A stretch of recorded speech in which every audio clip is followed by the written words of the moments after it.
엄마 한없이 착하기만 엄마 없는 빈자리가 나. 저희 공연하는 내내 매진이었어요. 어린 시절에 박근혜님의 역할을 맡고 있는데 부를 때마다 이제 정말 잘해야지. 뮤지컬 박정희는 살아있는 교과서이다. 안녕하세요, 배우 노미나입니다. 현재 뮤지컬 박정희에 출연 중이고 반갑습니다.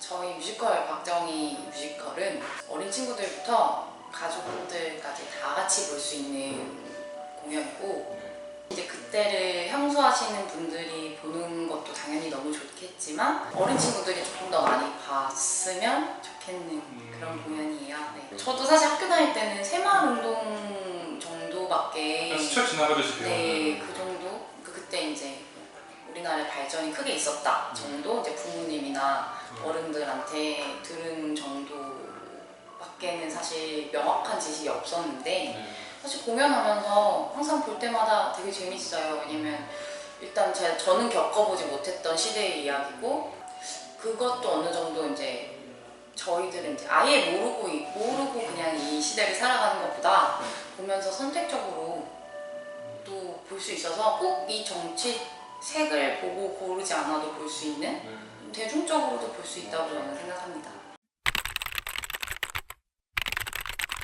어린 시절에 박근혜님의 역할을 맡고 있는데, 박정희 대통령과 유영수 여사가 이제 그동안 이제 정치나 이런 행보들을 이제 지켜보고 자란 어린 역할을 맡고 있는데요. 큰딸이고 장녀이고 또 그런 책임감을 짊어지는 삶을 이미 그 어렸을 때부터 사셨던 것 같아요. 지금 살아 계시고 정말 현실에 계신 인물이라서 제가 말씀드리기 되게 조심스럽긴 한데, 그 캐릭터적으로 봤을 때는 부모님을 잃은 가슴 아픈 일이잖아요. 정말 사실 살면서 겪기 되게 힘든 일을 담고 있는 내용들이 있어서 그런 부분에서 조금 아직 저도 겪어보진 않았지만 잘 표현해 볼 수 있지 않을까 하는 생각으로 임하게 되었습니다. 17살부터 23 정도로 나오는데, 그래서 이제 타이틀곡이 내 나이 23이 되게 많이 좋아들 해주시는 것 같아요.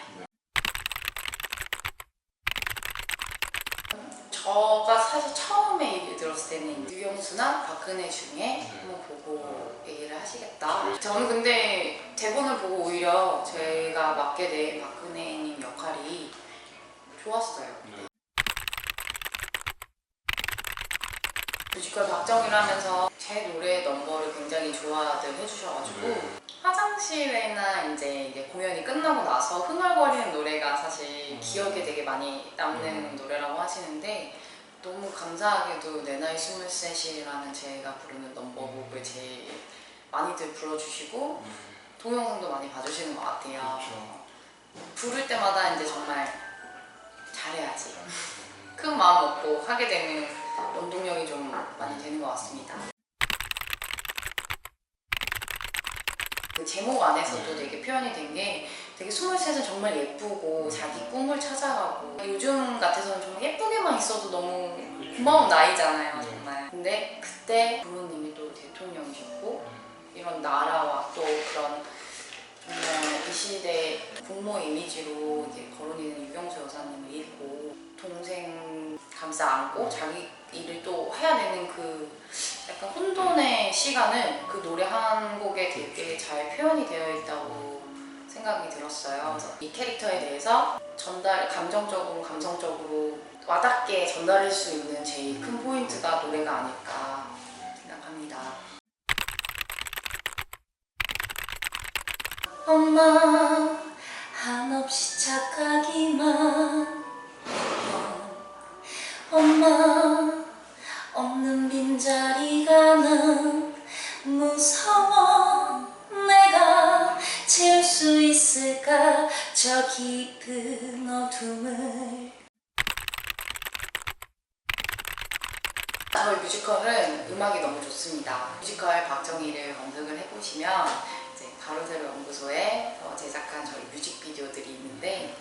미디 넘버를 듣고 오시면 훨씬 더 사람이 이제 알고 듣는 노래랑 모르고 듣는 노래랑 받아들이는 그 갭이 굉장히 크거든요. 가까운 자리 아니어도 배우들의 얼굴을 인지하고 오시면 네. 더 재밌게 보실 수 있지 않을까. 캐릭터적으로 뮤직비디오에 굉장히 잘 표현되어 있어서 방송이나 뮤직비디오를 꼭 보시고 오시면 좋을 것 같습니다. 부모님이 좀 좋아하세요. 아무래도 배우가 사실 어떤 역할을 하든 어떤 작품을 만나든 잘 표현해내고 그런 부분이 더 중요하다고 생각을 하지, 꼭 정치적인 성향 때문에 그런 선입견 자체로 보시는 것 자체가 저는 조금, 저는 네. 대본을 먼저 받아봤었는데 한쪽으로만 너무 치우쳐지게 쓰여진 극이었다고 하면은 고민을 많이 했을 것 같은데, 그리고 이제 저가 맡은 역할 같은 경우도 이제 여자로서, 딸로서 표현할 수 있는 부분들이 굉장히 많아서. 그렇죠. 네. LG아트센터 같은 경우는 많은 배우들이 굉장히 서고 싶어하는 무대 중에 꿈에더라고. 네, 하나이고, 코로나 때문에도 사실 공연 시장이 굉장히 침체되어 있는데 저희 공연하는 내내 매진이었어요. 그래서 정말 많은 분들이 관심을 갖고 계신 것도 이제 체감할 수 있었고, 사실 그렇게 큰 극장에서 그렇게 만원이 되는 모습을 볼 수 있는 경험이 살면서 되게 흔치 않죠. 노래 부르면 우시는 분들이 너무 많더라고요. 저 노래 딱 끝나고 나서 이제 뭐 제가 맡은 배역을 너무 사랑해 주시는 분들도 계시고 음악을 좋아해 주시는 분들도 계시는데 많이들 오세요. 무대에 있으면 저는 조명을 맡고 있기 때문에 시야가 이제 정말 가까운 좌석 말고는 보이지는 않는데 그 분위기를 받을 수가 있어요. 너무 집중을 하고 있구나, 또는 끝났을 때 이런 좋은 정적이 오고 있구나, 끝나고 나면 이제 박수도 많이 쳐주시고 정말 드물게 한 번씩은 우시는 소리도 들리고, 그 시대를 살아가신 분들이 계시니까 공감이 되게 많이 되시는 것 같고요. 그 시대를 겪지 않았어도 아, 우리나라가 이렇게 힘들었었구나, 이만큼 살 수 있었던 게 정말 위의 세대에서 정말 많은 노력을 해주셨구나를 체감할 수 있는 장면들이 굉장히 많아요. 음악 같은 경우도 저희 공연에서 좀 빠질 수 없는 게 사실 감성 자극이 많이 되는데, 저는 굉장히 항상 볼 때마다 이렇게 눈물을 흘리는 씬이 있거든요. 독일 간호사 씬이나 정희의 아역 시절 씬이 나오는데 보릿고개에 대해서 말을 하는 대사가 있는데요. 5월, 6월 앞으로 이 보릿고개를 어떻게 나가야 될지, 지내야 될지 걱정이다, 이런 대사가 있어요. 근데 정말 요만한 애기가 나도 집에 힘이 되고 싶어, 그런 걸 보면서 이게 확실히 내가 겪어보진 않았지만 정말 힘들었던 시대가 있었구나, 요즘 친구들은 정말 상상도 안 될 만한 그런 부분들이 많이 다뤄지고 있어서 그래서 더 눈물을 많이 흘리시는 것 같아요. 힘들었던 때가 많이 생각도 나시고. 뮤지컬 박정희는 살아있는 교과서이다. 구독, 좋아요, 알림 설정, IMTV 구독해주세요.